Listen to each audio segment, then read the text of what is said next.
Magandang umaga mga ano, mga aplikant o may mga planong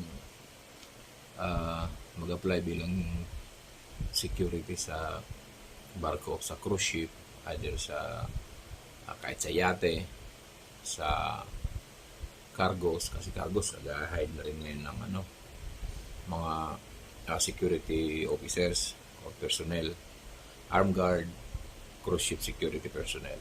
So, kung kayo nagnanais na mag-apply bilang isang security, in general, security sa barko, okay, itong mga sasabihin ko dito nakapaloob lahat ng dapat nyong gawin para di kayo mag-access sa oras, di rin kayo pagod sobra, at saka di kayo mahirapan kung anong mga dapat gawin. Okay? So, panoorin nyo to at make sure na meron kayong sapat na oras para panoorin tong video nito. Kasi ito yung mga ginawa ko bago ako nagtrabaho sa barko. So, nakita ko lahat ng process kung paano pumasa, paano mga lahat ng gagawing preparasyon, okay, kung paano tayo matatanggap sa isang kumpanya, lalong-lalo na ang usapin dito is security and safety. So basically ang karamihan sa principal natin is foreigner. Okay? Hindi lang Pilipino. So kinakailangan aware tayo sa ginagawa natin, gagawin natin, at sa papasokan natin. So uumpisa natin sa ating sarili kung bakit ina-apply mo ang posisyon na to. Sabi ko nga noon, nung on board ako, pag ako nagturo sa mga future security sa barko, ituturo ko yung nararapat gawin. Kasi alam ko yung kailangan ng isang kumpanya. Alam ko kung anong mga requirements doon. Okay? Para smooth yung operation sa barko pag kayo nakasakay na. So, umpisahan natin. Una, doon muna tayo sa sinasabi nyo lagi na kukuha na kayo agad ng SOLAS, mga requirements, bago kayo mag-a-apply sa isang kumpanya. Okay? Marami akong kasabayan noon ng mga nag-apply ng security. Nandiyan yung PNP, AFP, Bureau of Fire, mga PSG, Marines, Coast Guard, Navy, and so forth, etc. etc. So, nung 2005 or 2006, nung unang applyan namin noon, para kami diyang nagrally sa Luneta. Sa isang kumpanya dyan, somewhere sa Luneta. Kasi first time mag-hire ng mga Pilipino sa cruise ship, sa barko ito nga. Kasi noon naman wala na naman talagang Pilipino eh. Ang security naman talaga noon is yung mga mga AB Hellsman, yung mga utility, saka yung ibang mga seaman. Tawag dyan sa Seaman General Services, yung mga ganon. So, ibig sabihin, kahit saan sila, pwede sila sa kusina, pwede sila sa gangway. So, ang gangway, ibig sabihin, yun yung hagdan ng barko, yung gate ng ng barko, yung dinadaanan, pagpapasok. Tawag kasi niyan sa marine is gangway. So, unahin na natin sa pag-apply. Mga kaibigan, o mga kasama, mga kapwa ko Pinoy, okay? Ito yung madaling paraan para kayo matanggap kung kayo nag-a-apply ng trabaho sa barko. Okay? Gusto kong turuan kayo, i-guide kayo ng mga paraan na hindi kayo mahirapan. Unang-una, kung kayo wala pang mga experience, lalong-lalong na alam niyo sa sarili niyo na naghahanap kayo ng backer, naghahanap kayo ng taong malapitan para magbayad, para makasakay sa barko, mali po tayo doon. Mali yung prediction na ganun, mga kaibigan. Papasukin natin ang isang trabaho, kinakailangan nakahanda tayo. Una, experience natin. Ano ang general requirements sa pag-apply ng security sa barko? So, unang-una, sa ngayon, ang pinaka-priority tinatanggap talaga dyan sa cruise ship is naghawak ka talaga ng tao or nagtrabaho ka sa isang establishment na madaming customer tulad ng hotel, malalakihang restaurant, resort, building na which is madami kayong binabantayan na tao o madami kayong pinapacilitate. So, kasi ang cruise ship kasi or ang barko o luxury ship na sinasabi dito sa atin ay hindi naman basta-basta. Kasi libo-libo ang tao doon na parang isa, dalawa o tatlong hotel na pinag-combine yun at palutang-lutang.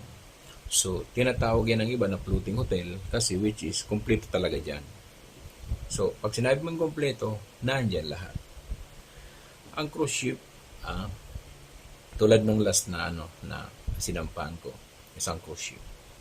So, sabihin ko sa inyo, bakit sinasabi kong kailangan nyo yung experience? Ito yon.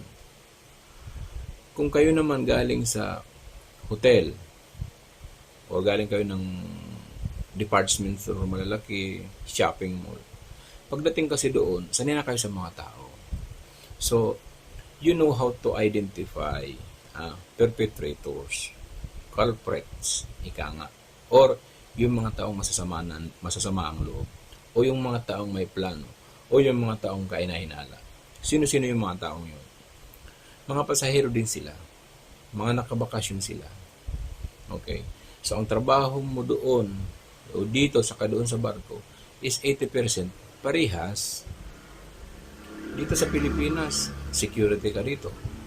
Safeguard lives and property, or company property.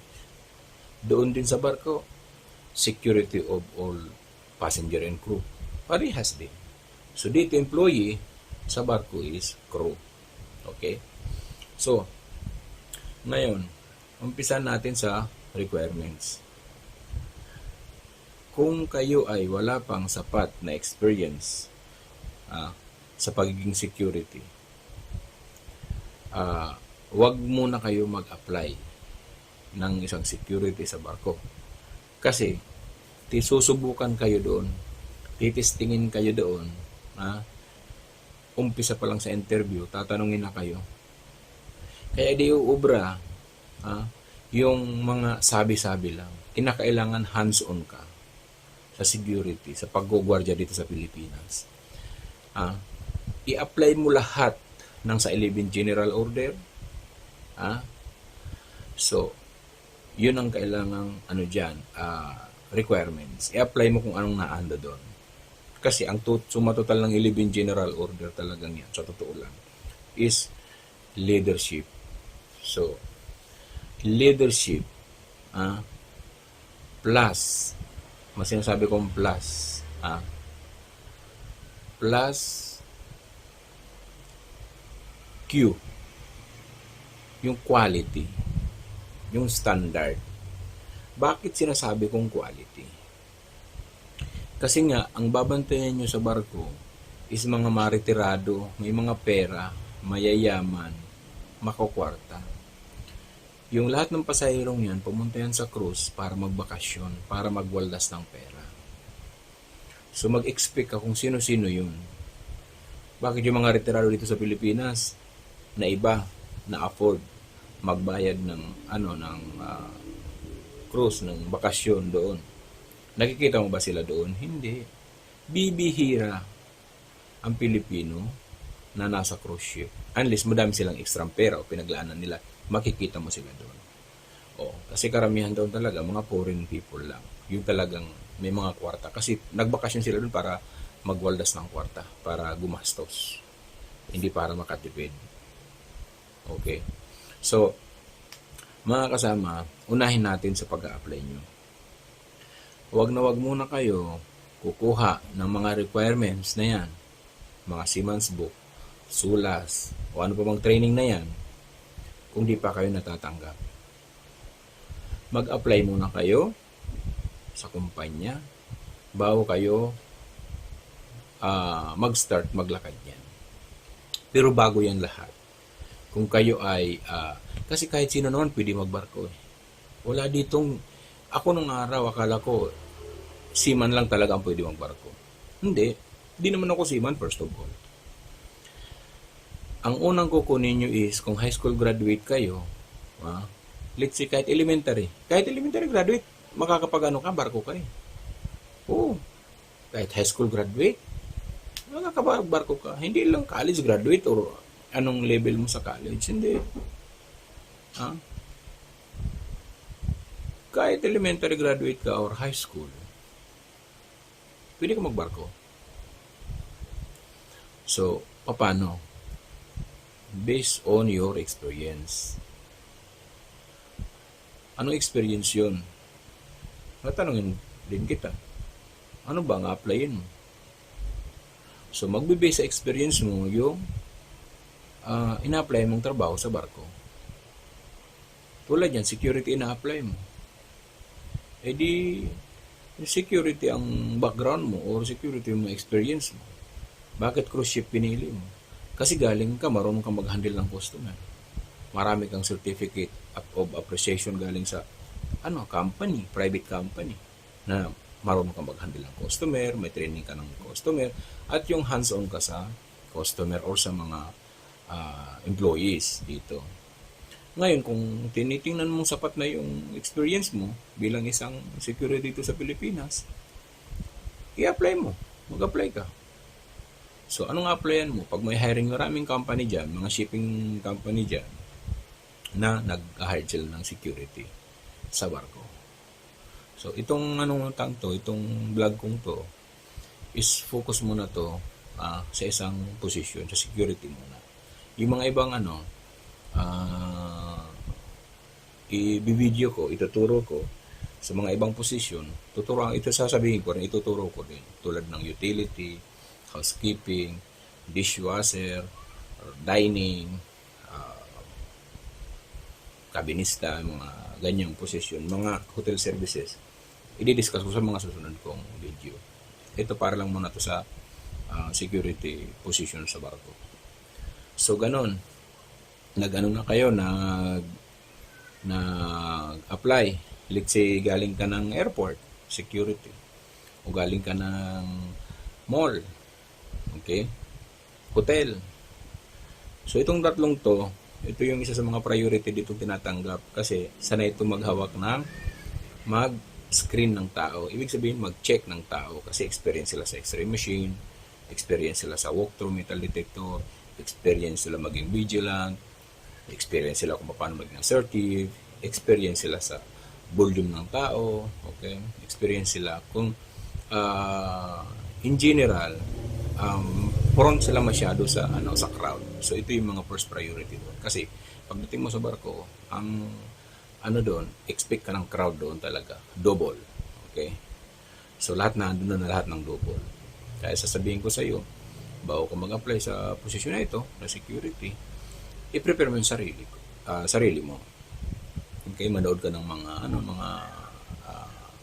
videos, magbasa ka ng mga dapat ng mga trabaho ng security sa barko. Saka napapanood naman yan, marami ng mga video sa YouTube.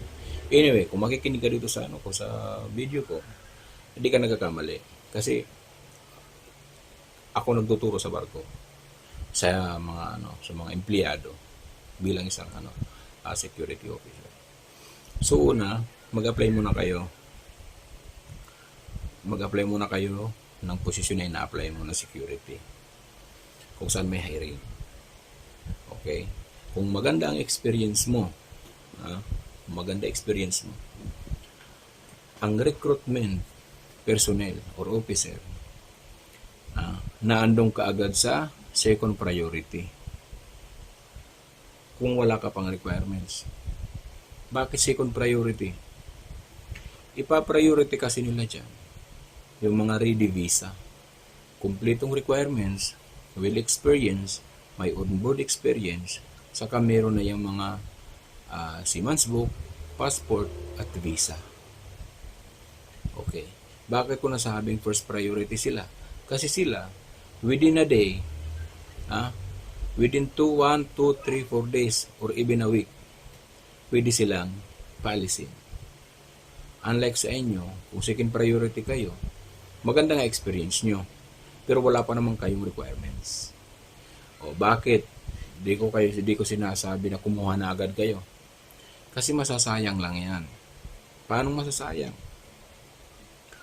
Masasayang lang yung requirements nyo kasi kung huwag naman sana, kung wala pa namang hiring or meron talaga dyan di natatanggap. Kaya bago kayo sumalang sa mga interview na yan, aralin nyo lahat. Okay? Pwede kayong tumawag sa akin, pwede kayong makipag-meet sa akin para mag-guide ko kayo kung ano talaga ang meron pagdating sa interview. Kasi ako nag-i-interview ako. Yung pattern ng interview. Kung paano talaga pumasa. Lahat pwede. Huwag kayong mag-alala. Lahat kayo papasa. Kung alam nyo lang yung tactics or technique sa isang interview. Hindi mo kailangan ditong sasabihin nyo elementary ka lang or high school ka lang or ano ka lang. Huwag mo sabihin yan. Lahat ay pwede dito na mag-apply kung eksperyensyado kayo na bilang isang security. So, dito na tayo. Kung nag-apply ka, dahil maganda experience mo, natanggap ka, papasok ka sa second priority kung wala ka pang experience. Pero kung may on-board experience ka na, pupunta ka sa first priority. Ang first priority na may mga experience ng on-board, kung wala naman silang mga kumpletong requirements or dokumento, papasok ngayon, isasabay yung second priority. Kasi maganda ang track record, maganda yung experience, isasabay yun para maglakad ng mga requirements. Sasabihin niya ng kumpanya. Ngayon, halimbawa, kung sino sa kanila ang unang nakapag-secure o nakapag-provide ng lahat ng requirements, ipapasok sila sa polling. Isisend yung PDS nila or yung resume nyo at saka yung evaluation nyo kasi ini-evaluate yan ng growing manager. Isisend yan sa principal. Isisend yan sa principal kung saang principal, saang fleet kayo yung nag-apply at i-check na nila yun. Ngayon ganito. Pag dumaan kayo dito sa preliminary interview, dadaan pa kayo ng final interview dito sa crewing. Okay? So, preliminary interview. So, ibig sabihin, initial interview. Din may final interview ka pa dyan. After mo mag-final interview dyan sa crewing manager, kung ano yung interview, nila, result, 70%, pasado na kayo. Okay? So, kung ang passing grade is 75 and above, yung 5% na lang sa principal na yun. Bakit? Ang principal pag nagtanong 2-3 tanong lang, di nagtatanong na madami yan. Lalo pag eksperyensyado ka. Pag di ka eksperyensyado, ang daming tanong sa'yo. Kaya bakit kayo tinuturuan? Habang mas maaga, magbasa-basa kayo at matuto kayo hands-on. Kasi nagsasabi yung iba, bakit ang hirap ng tanong ni ganito? Tapos di nakapasa. Doon naman sa isa, bakit 2 lang ang tanong o 1 tanong? Magtaka ka. Bakit di yung tinanong? Ando na sa papel kasi yung sagot eh. Eksperyensyado yun eh. Sa'yo naman, beginner o first timer, susubukin kayo minsan. May mga tanong dyan na 1, 2, 3, minsan hanggang 5. Pero sa sagot mo, doon sila kukuha. Doon nila kukunin kung gaano ka ba ka-confident sumagot sa isang tanong ng principal. tinitrain kayo, yung palang na initial interview nyo sa crewing, sa kayo sa manager, practice na yun, preparation nyo yun para pag kayo in-interview ng principal, confident kayo. Okay? So, halimbawa,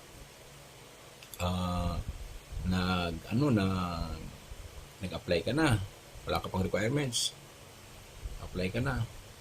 So, hinanapan ka, nag-fill up ka, Seaman's Book, passport, etc. etc. Iwanan mo lang na blank or NA.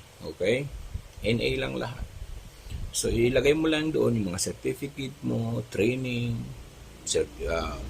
commendation, lahat, etc. etc.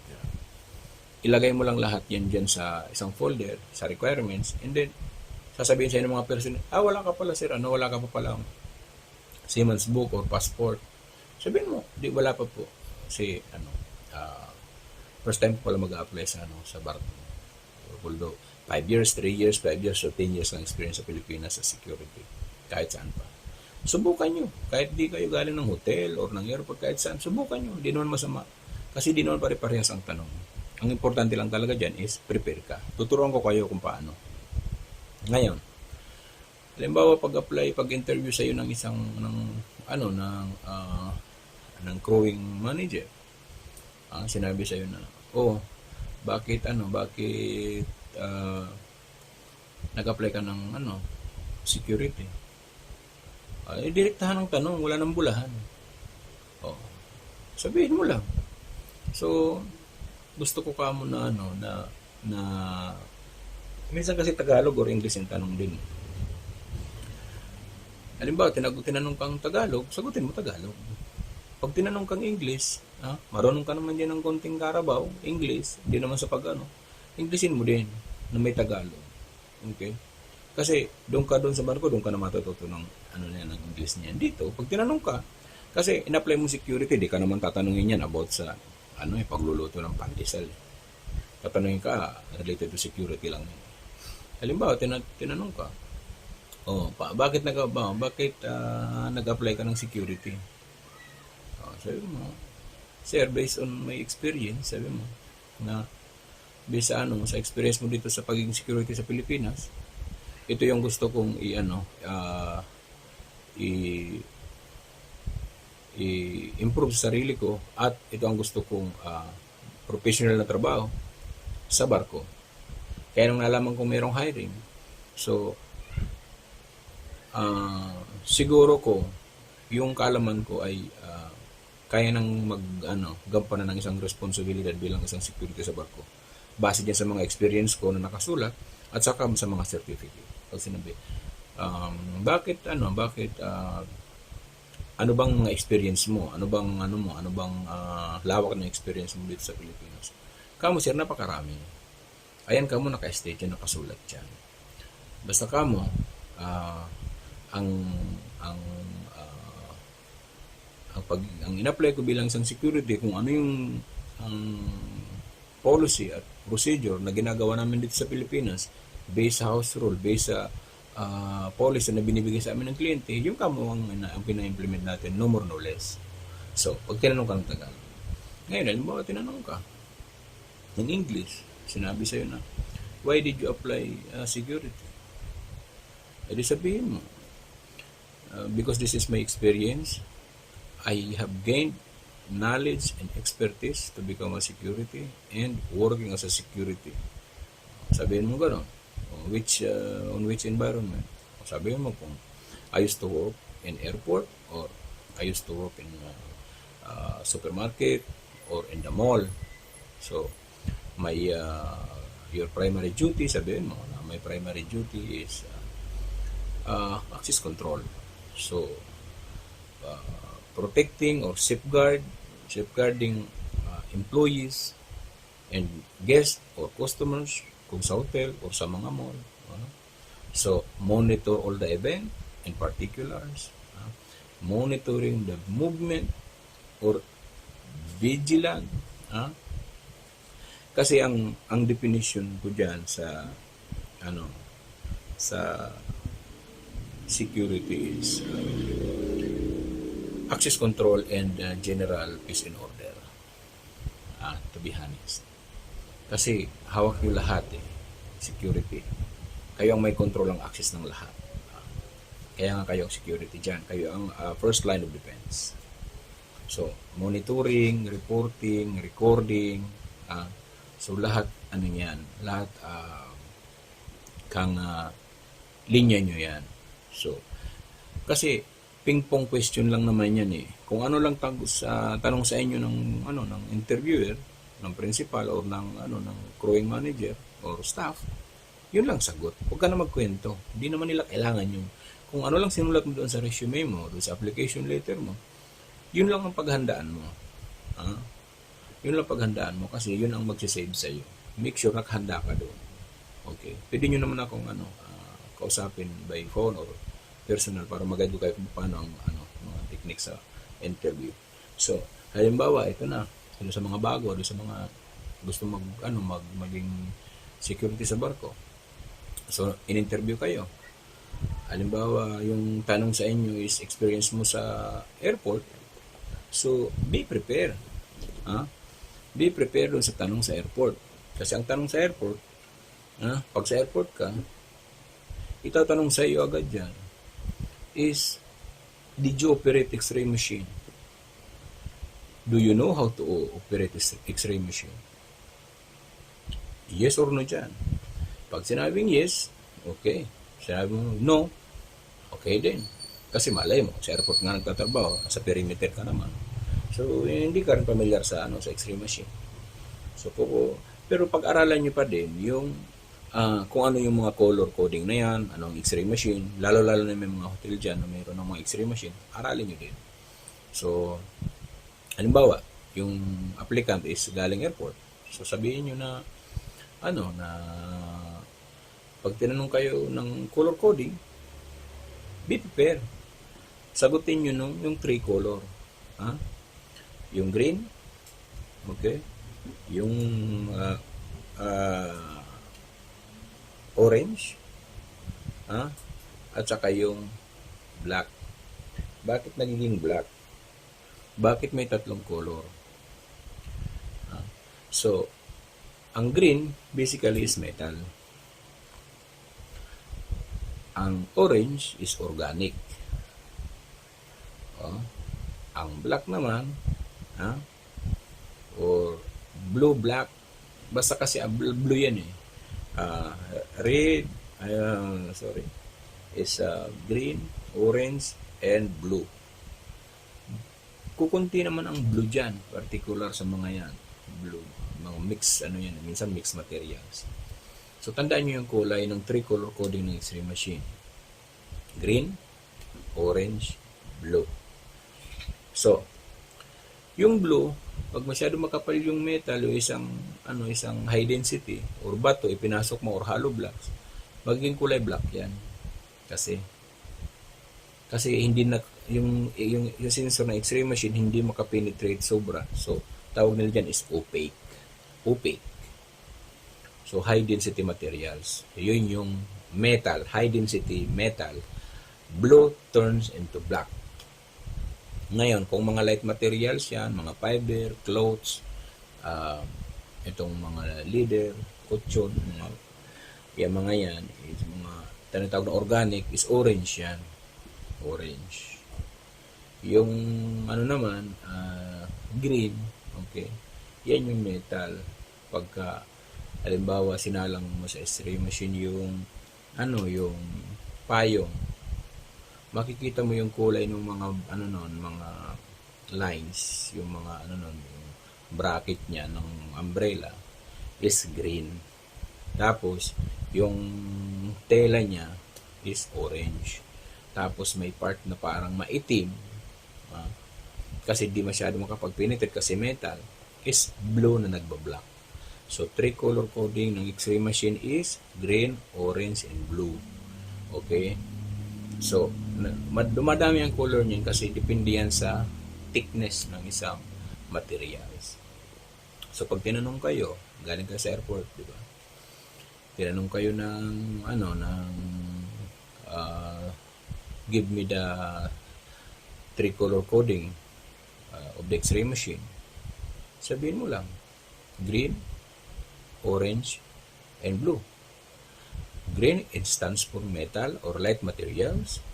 Orange, it stands for organic materials, water, okay, and liquid. Blue is metal, metal. But if it is blue, if it is hard metal or high thickness of metal, it turns into black. So, opaque. So, memorize nyo yung tatlong yan pag yung mga galing sa airport. So, ngayon, pag tinanong kayo about sa sa trabaho sa onboard, so, sasabihin sa inyo, how long you been working as a security in the Philippines? Sabihin mo lang kung ilang taong ka na. Let's say, I used to work for 5 years in mall, 6 years in airport, and 5 years in hotel, in 5-star hotel. O, gano'n lang. Tinanong kasi ang tanong lang sa'yo kung how long you've been working. So, huwag ka na magkwento. Sabihin mo lang kasi tinatanong how long lang. Huwag nang pahabain. Then, pag tinanong kayo na, do you have did you ever encounter a bad experience, kind of fighting, that involves yourself? So, pag sinabing gano'n, tinanong ka, kahit mag-English ka dyan ng biko-biko, okay lang yan, basta maintindihan. Pag nagsalita, focus sa interviewer, at dahan-dahan lang kailangan loud and clear yung sagot mo. Okay? Hindi nagmamadali. Dahan-dahan lang pero accurate. So, tinanong ka ng ganon, ilang taon, o ano experience mo. Pag tinanong ka na, did you have a fighting experience? Hindi naman talaga, wala ka naman talagang experience. Huwag ka na magpabibo. Huwag na. Sabihin mo lang, no, I don't have. But I have a lot of experience. When I was in uniform, in security, o kung galing kayo kung saan, when I was working, I was in duty in security. So, I involved in fights. Meaning, I am the one who handle the situation. So, of course, I need to step on and try to stop the fight. So, of course, I get some bruises or scratches, or sometimes I get punched. Sabihin mo. So, and I get punched just because I try to control the fight or stop the fight. Stop na naman yung sagot mo doon. So, kaya 1:1 lang ang sagot. Di mo na kailangan magkwento kasi binabasa ka niya kung paano ka sumagot lang. Ngayon, tinanong ka na naman about sa ibang trabaho mo sa security. Okay? Do you know how to use firearm? Sabihin mo, yes, I undergo gun safety training as a professional security guard or professional security officer in the Philippines. So, I did training for the gun safety. Kasi ang tanong sa iyo is, do you know how to use firearms? Yes, I know how to use firearms because I train for gun safety. Okay? Sinabi ng ganun, okay. Pag sinabi ng ganun, did you ever shoot a person or a criminal? Huwag ka na sumagot ng yes. Huwag ka na sumagot ng kahit ano. Kasi hindi naman talaga. No na agad, no. I haven't experienced, but I am well prepared.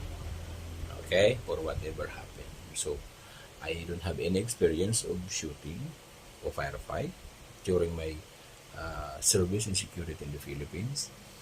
But I am always prepared being a security officer or personnel because I have issued firearm. So I need to be always prepared, rigged, and ready for whatever happen. So, ganun lagi ang sagot. 1:1 lang. Ngayon, pag tinanong ka, do you know how to dismantle the bomb or the IED. Okay? So, yung IED is ano? So, IED is we are talking about explosive. Okay? We are talking about the improvised explosive device. So, pag tinanong ka ng, are you familiar with the IEDs? Yes, I do familiar with the components or with the IEDs because we have a training, special training for that. Familiarization and identification of explosive. Do you know, pag tinanong ka ng, do you know how to dismantle the explosive or the IED? Ang sagot, no, because we are not. No, because we are not responsible for the bomb disposal, bomb dismantle, or any related to bomb. Okay? So, yun lang. So, pag sinabi nilang, are you familiar with the components of the explosive or the bomb? Sabihin mo, yes. What are the components of the IED? So, 5 components, sasabihin mo. So, unang-una, nandyan ang detonator, okay? Nandyan ang blasting cap, battery, power source, okay? Saka yung initiator. So, laging 5 components of